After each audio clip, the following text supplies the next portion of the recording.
গোৱালপাৰা জিলাৰ খলিচাভিটা জাতীয় বিদ্যালয়ৰ পৰিচালনা সমিতি তথা শিক্ষক মহলৰ মাজত তীব্ৰ বিতৰ্কৰ সূচনাৰ সৃষ্টি হৈছে। বিদ্যালয়খনৰ পৰিচালনা সমিতিৰ একাংশ সদস্য তথা শিক্ষকে বিদ্যালয়খনৰে বিজ্ঞান শিক্ষক নুৰুদ্দিন মিয়াৰ বিৰুদ্ধে উত্থাপন কৰিছে নাভুত নাচৰুত অভিযোগ। বিজ্ঞান শিক্ষক নুৰুদ্দিন মিয়াই উক্ত অভিযোগ পোনছাতে ভিত্তিহীন আৰু ষড়যন্ত্ৰমূলক বুলি অভিহিত কৰিছে।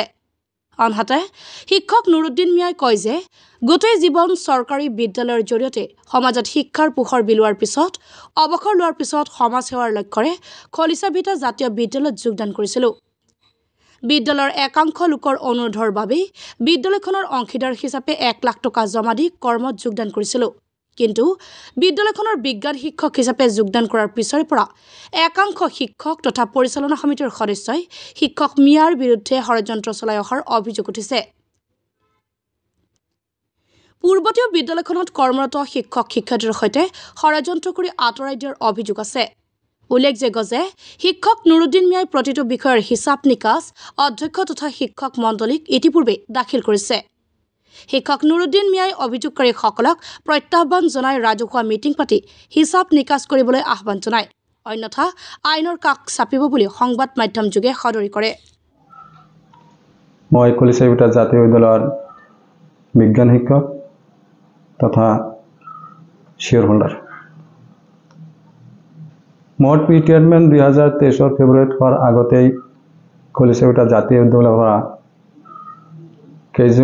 কেইজনমান শিক্ষক আমাৰ ঘৰত আহে আৰু ৰিটায়াৰমেণ্টৰ পিছত তাত যোগদান কৰিবলৈ মোক কয়, আগ্ৰহী দেখুৱায়।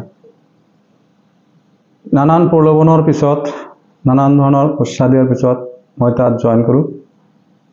জইন কৰাৰ পিছত তেওঁলোকে মোক কেনেকৈ কণ্ট্ৰল কৰি পেলাই মোৰ পৰা 1 লাখ টকা লৈ মোক শ্বেয়াৰ হোল্ডাৰ বনায়। এনেকৈ স্কুলখন চলাই আছোঁ। চলাই থাকোঁতে কিছুদিন পিছত স্কুলৰ যাৱতীয় দায়িত্ব মোক দিয়ে, কালেকশ্যনৰ পৰা আৰম্ভ কৰি ভালে চলি আছিল। কালেকশ্যন কৰি আছোঁ, নীতি নিয়ম মতে চলি আছোঁ। প্ৰিন্সিপাল যিজন প্ৰিন্সিপাল নহয় যদিও মৌখিকভাৱে হ'লেও প্ৰিন্সিপালৰো শিক্ষকসকলৰ লগত আলোচনা কৰি গোটেইখিনি কাম কৰিছোঁ। ইতিমধ্যে দেখা গ'ল যে সিহঁতে মোৰ নামত 60,000 টকা এটা বিত্তীয় কেলেংকাৰী আনিছে। কিন্তু আচৰিত কথা যে মই এজন সক্ৰিয় সদস্য, য'ত মই 1 লাখ টকা ডনেট কৰিছোঁ, সেই 1 লাখ টকা থকা সত্ত্বেও মই কেনেকৈ 60,000 টকা লৈ পলাই আহিলোঁ। সিহঁতে জানিব লাগিছিল যে তাৰ নিজৰ 1 লাখ টকা সিহঁতৰ ওচৰত আছে। তো মই সিহঁতক প্ৰত্যাহ্বান জনাইছোঁ যে সিহঁতৰ যদি সৎ সাহস আছে, দম আছে, তেনেহ'লে ৰাইজৰ মুখে ৰাইজ লৈ এটা মিটিং পাতক। মিটিঙত মোৰ যিমানখিনি হিচাপ আছে মই তাত দিম। হিচাপত যদি মই জেৰত পৰোঁ, মোৰ যদি ঋণ হয় মই তাতে দি আহিম। আৰু যদি সিহঁতে ঋণ হয় তেনেহ'লে সিহঁতৰ ব্যৱস্থাটো আমাক দিব লাগিব, তাৰ ব্যৱস্থাটো দিব লাগিব। মোৰ গোটেইখিনি তথ্য আছে, তথ্য ভিত্তিত মই কথাখিনি কৈ আছোঁ। ইয়াতে এটা কথা ক'বলগীয়া আছে যে আমাৰ এই জাতীয় বিদ্যালয়খনৰ শিক্ষক এছ.এ. জামান, যাক কোৱা হয় সৈয়দ আশৰাফুজ্জামান, সিহঁতে ৰিচিভ নোহোৱাকৈ 31,260 টকা কালেকশ্যন কৰিছে। কিন্তু সেইটোৰ হিচাপ এতিয়ালৈকে দিয়া নাই। সেইখিনি খুজিলেই সিহঁতে মোৰ ওপৰত উগ্ৰ ৰূপ ধাৰণ কৰে। মোৰ ধাৰণা সেই টকাখিনি সিহঁতে 5-6জনে মিলি ভাগাই খাইছে, আত্মসাৎ কৰিছে, সেইখিনি ধাৰণা। যোৱাকালি যিটো নিউজ ওলাইছে সেই নিউজটো একেবাৰে ভিত্তিহীন, অঘাত মিছা কথা। মোৰ প্ৰুফ আছে, তথ্য আছে, লাগিলে মই গোটেইখিনি তথ্য দিম। ইয়াতে মোৰ হিচাপ দিয়া আছে গোটেইখিনি। এইটো আমাৰ ৰিচিভবিহীন কালেকশ্যন কৰা এছ.এ. জামানৰ আত্মসাৎ ধনৰ পৰিমাণ। আমি কমিটিক যিটো হিচাপ দিছোঁ সেই হিচাপটো ইয়াতে গোটেইখিনি আছে। প্ৰতিলিপি আমি প্ৰত্যেকটা সদস্য প্ৰতিজন সদস্যক দিছোঁ। আৰু আমাৰ শিক্ষকবৃন্দক আমি কপিটো দিছোঁ। তাৰপিছত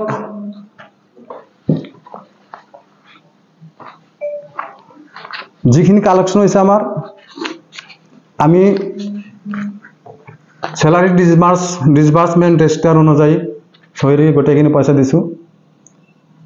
আৰু বাকীখিনি আমি ডেভেলপমেণ্ট কাম কৰিছোঁ সিহঁতৰ লগত লৈ। সিহঁতক নোহোৱাকৈ আমি এটা কামো কৰা নাই, ঠিক আছে। তথাপি সিহঁতে যদি আমাৰ বিৰুদ্ধে বিত্তীয় কেলেংকাৰী আনিছে, সেইটো মই চেলেঞ্জ কৰিছোঁ। সিহঁতে বহক, সাহস থাকিলে বহক, মই ৰাজহুৱা ফিল্ডত হিচাপ দিম 100%। কাৰণ যেতিয়াৰ পৰা মোক কালেকশ্যনৰ দায়িত্ব দিছে সেইদিনৰ পৰা পাইলটে ভিতৰি মোৰ লগত বেয়া ব্যৱহাৰ চলাই আছিল। আৰু কেতিয়াবা যায় সেইটো প্ৰকাশ পালে বহিৰ্প্ৰকাশ কৰি দিলে। ইয়াতে মোৰ পৰা পইচা খুজিছে, 3 মাহ 4 মাহ দৰমহা খুজিছে, ডেভেলপমেণ্ট কাম কৰিবলৈ বাধা দিছে, শিক্ষকৰ দৰমহা দিয়াত বাধা দিছে, যিটো আমি মানা নাই। যে শিক্ষকসকলে 2000 টকা দৰমহা বেতন চাকৰি কৰি সিহঁতক 3 মাহ 4 মাহ 5 মাহ ধৰি 15 গেলে সিহঁতে চলিব কেনেকৈ? মই টকাখিনি দি দিছোঁ সিহঁতক, সেইটো লৈ মোৰ ওপৰত সিহঁতে বিক্ষোভ। আৰু এটা হৈছে হ'ল কি, যিখিনি পইচা পাবলগীয়া আছে সিহঁতৰ ওচৰত শ্বেয়াৰ মানি, সেইখিনি টকা খুজিলে সিহঁতৰ মূৰটো নষ্ট হৈ যায়, গৰম হৈ যায়। তেতিয়া স্কুল বিক্ৰী কৰিব, অমুক কৰিব, তমুক কৰিব, এনেকৈ আহে। তো মোৰ কথা হ'ল, আমি যিখিনি শ্বেয়াৰ হোল্ডাৰ শ্বেয়াৰ মানি দিছোঁ সমানকৈ সিহঁতেও দিয়ক, দি পেলাই বাকী যিমান এই আগৰ কমিটিৰ সদস্যৰ পইচা পায় পইচাখিনি দি দিম, দিলে কোনো অসুবিধা নাথাকে। আগত তেওঁলোকে এনেকুৱা কৰা 10-12 জনৰ এনেকৈ পইচা আত্মসাৎ কৰিছে। এনেকি আমাৰ যে স্কুল শিক্ষক আছে, শিক্ষকসকলে চাকৰি কৰি গৈছে বেলেগ স্কুলত গৈছে, সিহঁতৰ দুৰ্ব্যৱহাৰৰ কাৰণে সিহঁতে বেলেগ স্কুলত গৈছে, কিন্তু সিহঁতৰ চেলাৰী এতিয়ালৈকে দিয়া নাই। প্ৰায় 20,000 টকাৰ মতন চেলাৰী এতিয়াও সিহঁতে পাব লগা আছে। সিহঁতে দুখীয়া মানুহ, সিহঁতে চেলাৰী বহুত কৈছোঁ আমি এই আঠুৱাচাৰক, কিন্তু আঠুৱাচাৰ সেইটো লৈ কাণ নিদিয়ে। পাইলটে যি কৈ আছে সেয়াই সি কৰি আছে। আৰু এটা দুখৰ কথা যে মই যিহেতু কালেক্টৰ, মোক নোকোৱাকৈ কালেক্টৰ দায়িত্ব আকৌ পাইলটক দিছে। ইয়াতে মোৰ অলপ বেয়া লাগিছে যে সি ক্ষমতাৰ অপব্যৱহাৰ কৰিছে। স্কুলৰ ছাত্ৰ ছাত্ৰীসকলৰ এই মাচুল বৃদ্ধি, যিটো আমাৰ পৰিকল্পনা নাছিল, ইয়াতে বৃদ্ধি কৰি লৈছে, যিটো সেই ছাত্ৰ ছাত্ৰীসকলৰ খুব কষ্ট হৈছে। শিক্ষকসকলৰ দৰমহা বৃদ্ধিৰ কথা আছিল, এইটো সিদ্ধান্ত লোৱা আছিল, কিন্তু সিহঁতে সেইটো কৰা নাই, সেইটো বন্ধ ৰাখিছে। এইবিলাক কাৰণ লৈ মোৰ লগত সিহঁতৰ লগত মতবিৰোধ হৈছে, যাৰ কাৰণে সিহঁতে আমাৰ ওপৰত এটা ব্লেম আনিছে, যাতে মই মূৰ দাঙি উঠিব নোৱাৰোঁ সিহঁতৰ ওচৰত। এতিয়া কথা হ'ল, মোৰ ভয় আছে মই স্কুলত নাযাওঁ, কাৰণ সিহঁতে যিটো ব্যৱহাৰ কৰে মোৰ লগত, মোৰ ভয় ত্ৰাসৰ সৃষ্টি হৈছে। কেতিয়াবা সেইটো মাৰিব পাৰে। মানে 6/7/2024 মিটিঙত মোক এটাক কৰিছিল আথৰ চাহাবে। এটা গোটেইসকলে মানে সকলোৱে জানে এই অঞ্চলৰ, মানে গোটেই মানুহবিলাক তাতে ৰাস্তাত একদম দম ধৰি থিয় হৈ আছে। মই বিচাৰটো দিছোঁ, বিচাৰটো আমাক দিয়া নাই এতিয়ালৈকে।